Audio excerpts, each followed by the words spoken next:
دوبارہ وہ دوبارہ اور سوال زیادہ بڑھ گیا۔ کریں، مجھے سمجھ نہیں ہے، دوبارہ سوال کریں، میں معافی چاہتا ہوں۔ جی سر، سوال کی ابھی جہت ہی بیان کر رہا ہوں۔ میں یہ جی کہہ سر۔ رہا ہوں کہ حضرت علی کو جو سیاسی قیادت نہیں ملی، یعنی کہ خلافت نہیں ملی پہلے نمبر پہ، کی یہ وجہ تو نہیں ہے کہ اس وقت جو پولیٹیکل ایٹماسفیئر تھا وہ اس طرح کا تھا کہ ایک طرف تو لوگ جو تھے وہ مرتد ہونا شروع ہو گئے تھے، اسلام سے بغاوت کر رہے تھے نبی اکرم کی وفات کے بعد۔ پھر دوسرا یہ کہ جو قریش تھے، جو اسٹیک ہولڈر تھے بڑے وہاں کے، وہ بنی ہاشم سے تعصب اور اناد رکھتے تھے شروع سے، نبوت کے بعد بھی وہ تعصب رکھتے تھے، اور پھر جب وہ دیکھتے تھے کہ حضرت علی کو نبی اکرم ہر جگہ پرموٹ کرتے ہیں جانشینی کے لیے، اس سے ان کا تعصب اور اناد مزید بڑھ گیا۔ پھر اس کے بعد آپ بھی وہ چیزیں بتاتے ہیں کہ نبی اکرم روئے، پھر ان کو گلے بھی لگایا کہ میرے بعد جو ہے یہ تمہارے ساتھ جو ہے اچھا سلوک نہیں کریں گے۔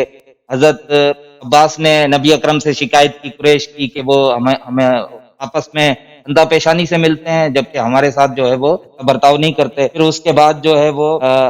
مختلف اس طرح قریش کے بارے میں جو بھی آئی ہیں۔ پھر ایک مقالہ بھی ملتا ہے حضرت عمر کا، سر آخر بس میں جلدی سے سوال کر رہا ہوں، حضرت عمر کا ایک مقالہ بھی ملتا ہے جو عبداللہ بن عباس کے ساتھ ہے۔ اس میں وہ کہتے ہیں کہ تم سمجھتے ہو کہ ہم لوگوں نے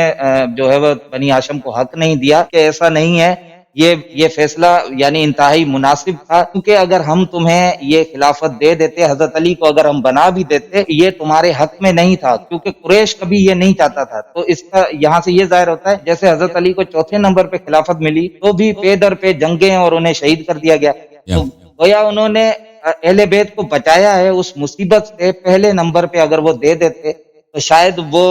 قتل عام شروع میں ہی ہو جاتا، جیسے کہ آپ بھی فرماتے ہیں حضرت علی تلوار نہیں اٹھاتے تھے اسی وجہ سے کہ سب کے سب اہل بیت کو ذبح کر دیتے۔ تو ہمیں ان کا تشکر کرنا چاہیے یا تکفیر؟ تو عرض یہ ہے کہ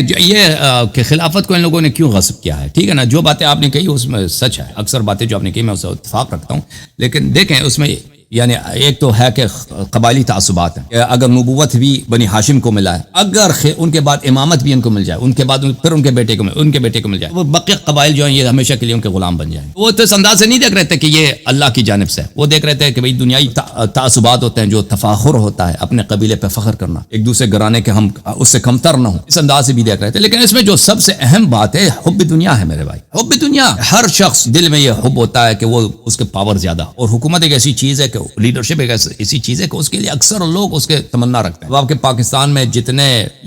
لوگ کہتے ہیں کہ ہمیں پرائم منسٹر بنا دو، ہمیں ووٹ دے دو، یہ ان کی نیت یہ تو نہیں ہوتی کہ ہم پرائم منسٹر بن کے واقعا ہم لوگ قوم کی خدمت کریں گے۔ ان کو مزہ آتا ہے اس بات، لذت ہوتی ہے اس بات میں۔ آپ جب پرائم منسٹر بنتے ہیں یا صدر بنتے ہیں یا آرمی چیف بنتے ہیں تو آپ اس کی بہت رسپیکٹ ہے، سب لوگ آپ کے آگے نیچے ہیں، سب ملک کے اختیارات آپ میں ہیں، اور کتنے لوگ اس کے لیے مرنے کے لیے تیار ہیں، اس کے لیے ہر طرح سے اپنی عزت سے ہاتھ اٹھاتے ہیں، اپنی دین سے ہاتھ اٹھاتے ہیں، جھوٹ بولتے ہیں، قتل کرنا پڑے تو قتل کر دیتے ہیں۔ کتنے پاکستان کے سیاست میں قتل ہوتے ہیں لوگ اسی سیاسی وجوہات کے بنا پر۔ تو یہ کہ اگر لوگ حکومت کی طرف مائل ہوں، رسول اللہ صلی اللہ علیہ وسلم نے کہا کہ میرے بعد حاکم میرے بھائی امیر المؤمنین علیہ السلام ہوں گے، صحابہ یہ چاہیں کہ حکومت ہمیں ملے، تو یہ تو ایک طبیعی چیز ہے، اس میں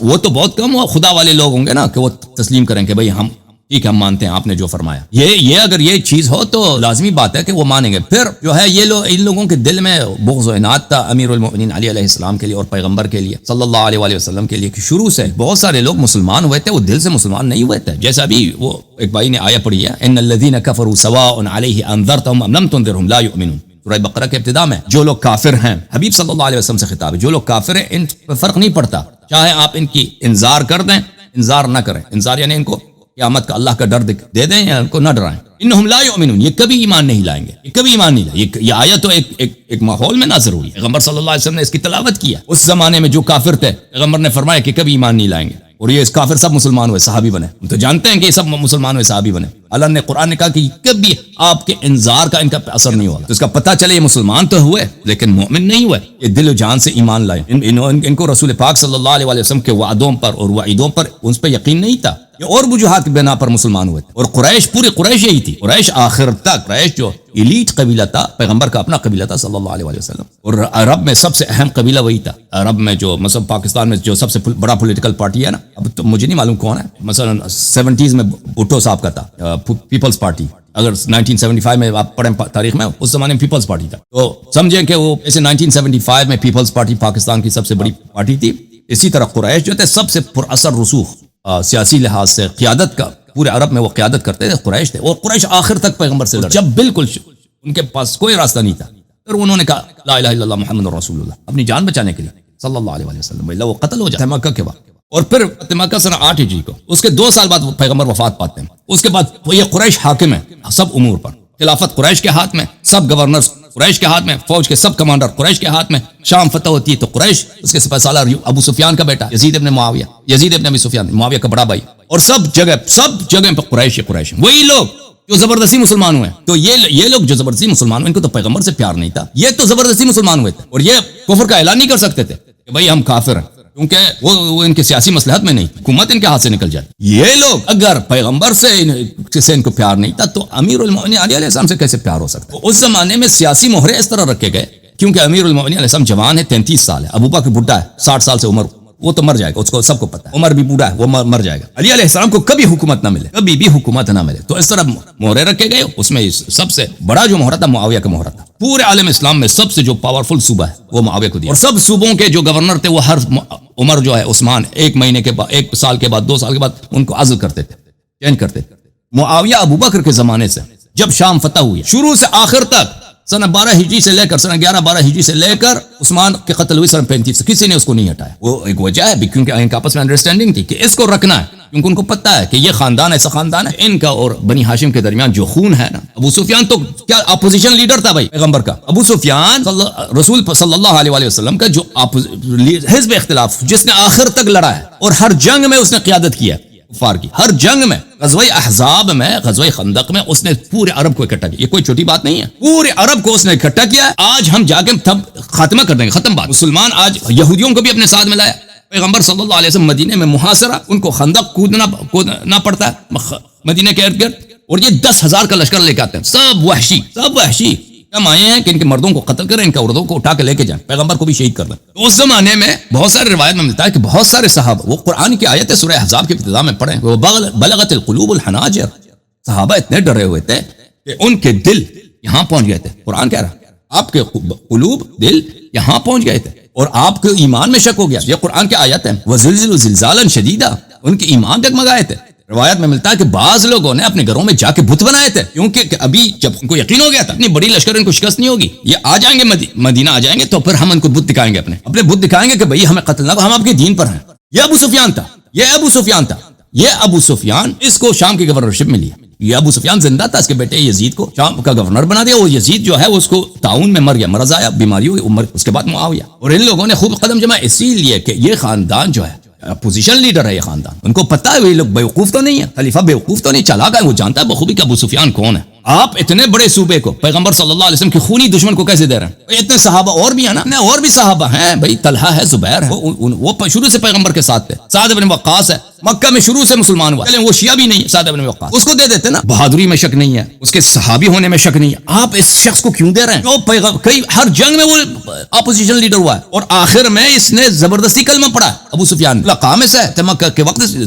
کلمہ نہ پڑھتا قتل ہو جاتا۔ مکہ وارد ہوا ہے ابو سفیان فتح مکہ کے وقت، اس کی بیوی نے اس نے کہا تھا مسلمان ہوتے ہیں، ہند جو ہے اس نے داڑھی سے پکڑ کے اس تپڑ مارا تھا ابو سفیان قد کا بھی چھوٹا تھا، اور شکل بھی اس کی بہت قبیح تھی، اس کی بیوی جو ہند جو تھی اس کا احترام نہیں کرتی تھی، تپڑ مارا زور سے کہ تو پاگل، ہم مسلمان ہو جائیں، اس نے اس کو کہا تھا کہ ہم مسلمان ہو جائیں تو قتل ہو جائیں گے۔ تو یہ جو محرر رکھا گیا تھا معاویہ کا وہاں پر اسی لیے کہ کبھی بھی جو مثلا آپ پاکستان کے جو مثلا الیکشن سسٹم ہے، ٹھیک ہے نا، وہاں کے لوگوں کو پتہ ہے پاکستان کے کہ ہم یہ الیکشن کے جو مختلف حلقے ہوتے ہیں جہاں سے MNA وغیرہ چنے جاتے ہیں، اس کا اسٹرکچر کیسا ہو کہ اس پارٹی کو زیادہ سے زیادہ سیٹ ملے پارلیمنٹ میں، وہ کوشش کریں گے الیکشن کمیشن میں اسی طرح سے وہ حلقے بن جائیں کہ ہر حلقے میں ان کے اس طرح ووٹ بٹ جائے، تقسیم ہو جائے کہ ہر حلقے میں ان کو زیادہ ووٹ ملے تاکہ ان کے زیادہ MNA بن۔ اسی طرح یہ ابو بکر کو اور عمر کو اور عثمان کو ان لوگوں کو بخوبی پتہ تھا، ہم تو بوڑھے ہیں بھائی، عثمان قتل ہوتے وقت 85 سے عمر زیادہ تھی اس کو، ہم تو، لیکن علی علیہ السلام جوان ہے، کسی بھی وقت ان کو حکومت مل سکتا ہے، لوگ اس کی طرف آ جائیں، تو ہمارے پاس ایک بیک اپ پلان ہونا چاہیے، تو ان لوگوں نے یہ تہیہ کیا کر رکھا۔ تو عرض یہ ہے کہ خلافت کیوں غصب ہوئی ہے؟ خلافت اس لیے غصب ہوئی ہے حسادت کی وجہ سے، قبائلی تعصبات کی وجہ سے، رسول اللہ صلی اللہ علیہ وسلم سے بغض کی وجہ سے، پھر ہوائی نفس کی وجہ سے۔ اتنی بڑی حکومتیں، جب پیغمبر کی وفات ہوئی ہے صلی اللہ علیہ وسلم، اس سے پہلے غزوہ تبوک ہوا ہے، غزوہ تبوک میں پیغمبر صلی اللہ علیہ وسلم خود لشکر لے کے گئے تھے شام سے لڑنے، سپر پاور سے لڑنے کے لیے، ان کو پیغمبر نے وعدہ بھی دیا تھا کہ شام فتح ہوگا، ایران بھی فتح ہوگا، وہ لوگ بخوبی اپنی آنکھوں سے دیکھ رہے تھے کہ شام فتح ہو جائے گا، اور شام تو یہ لوگ عرب جاتے تھے نا شام کو تجارت کے لیے، مال سامان تجارت، ان کو تو پتہ تھا کہ شام میں کتنی ثروت، اور تاریخ طبری وغیرہ میں بہت ہے کہ ابو بکر اپنی خلافت کے آغاز میں مختلف قبائل کو، ان کا ابو بکر خطبہ یہی تھا کہ تم شام جاؤ گے، وہاں سے لونڈیاں لے کے آؤ، لڑکیاں لے کے آؤ، اسی بات پہ ان کو آمادہ کر رہا تھا کہ شام پہ آ جاؤ، لشکر میں شامل ہو جاؤ۔ تو ان کو پتہ ہے کہ ہم جو ہیں سپر پاور، ایک حکومت ہمیں ملے گی، لیکن یہاں پہ اگر ایک مسجد ہے چھوٹا سا، اس کے کنٹرول پہ، اس کی امامت پہ کتنا جھگڑا ہوتا کہ نہیں ہوتا بھائی؟ یہ پارٹی کہتا ہے کہ ہمارا امام ہمارا ہو، دوسرا کہتا ہے امامت ہماری ہونی چاہیے، مسجد کا انتظام ہمارے ہاتھ میں، ایک چھوٹا سا مسجد ہے بھائی، اس میں سب لڑ رہے ہیں، وہ تو بڑی حکومت کی بات ہے، پورے عرب پہ حکومت، پھر آگے جا کے عرب کے بعد فتوحات جب ہونے ہیں تو دوسرے ملکوں پہ بھی ہے، یعنی ورلڈ سپر پاور بننے کی بات ہے، تو اس میں ہوائی نفس اگر ہو تو امیر المؤمنین علیہ الصلوۃ والسلام کو حق کو ضائع کیا جائے، تو یہ کون سی دنیا میں کون سی پہلے ظلم ہے جو ہوا ہے، ٹھیک ہے نا؟ یہ تو ہمیشہ حکومتیں بننے میں تو ہمیشہ ہوتا ہے، لوگ اپنے بھائیوں کو قتل کرتے ہیں، لوگ اپنے باپ کو قتل کرتے ہیں حکومت کے لیے۔ اوکے سر، یعنی اس میں سے مجھے یوں سمجھ میں آیا کہ میں یہ سوچ رہا ہوں کہ وہ مجبور تھے، یعنی قصوروار اتنے شاید نہ ہو، مجبور تھے کیونکہ وہ بھی بالکل قصوروار تھے۔ جب اللہ اور رسول نے فرمایا، نہیں ہم کہتے ہیں کہ یہ ناممکن نہیں تھا، جیسے جماعت مخالفین کہتا ہے نا کہ ایک ناممکن چیز ہے، یہ کیسے ہو سکتا ہے کہ صحابہ خلافت غصب کریں؟ اگر پیغمبر نے بتایا ہے تو کیسے یہ کر سکتے ہیں؟ ہم کہہ رہے ہیں کہ نہیں، یہ نہ صرف ممکن تھا بلکہ اس کے خلافت غصب ہونے میں اس میں تعجب نہ کرو۔ یہ ہمیشہ پاور اسٹرگل، اگر لوگوں میں ایک قائد مر جاتا ہے، پیغمبر قائد ہیں، سیاسی لیڈر مر جاتے ہیں یا دنیا سے چلے جاتے ہیں، ہر دفعہ اگر وہاں پہ پاور اسٹرگل ہو اور کچھ لوگ ناجائز قبضہ کریں، اس میں تعجب نہیں، پوری تاریخ انسانیت اس سے بری۔ ہم نہیں کہتے انہوں نے جو کہا تھا ان کا قصور نہیں ہے، سب قصور ان کا ہے۔ جب پیغمبر صلی اللہ علیہ وسلم نے معجزات دکھائے، واضح طور پہ بیان فرمایا کہ میرے بعد طاعت کرنا ان کی، اگر طاعت کرو گے ان کی تو جنت جاؤ گے، نہیں کرو گے تو جہنم جاؤ گے، اس کے باوجود ان کو پرواہ نہیں ہوئی، اور انہوں نے پیغمبر صلی اللہ علیہ وسلم کو اللہ تعالیٰ کے حق کو ضائع کر دیا اور دین میں بدعات داخل کر دی، اور پوری انسانیت کو اسلام کے اصلی تعلیمات سے محروم کر دیا، تو کیسے ان کے گناہ نہیں؟ ان سے زیادہ گناہگار دنیا میں ہے ہی نہیں۔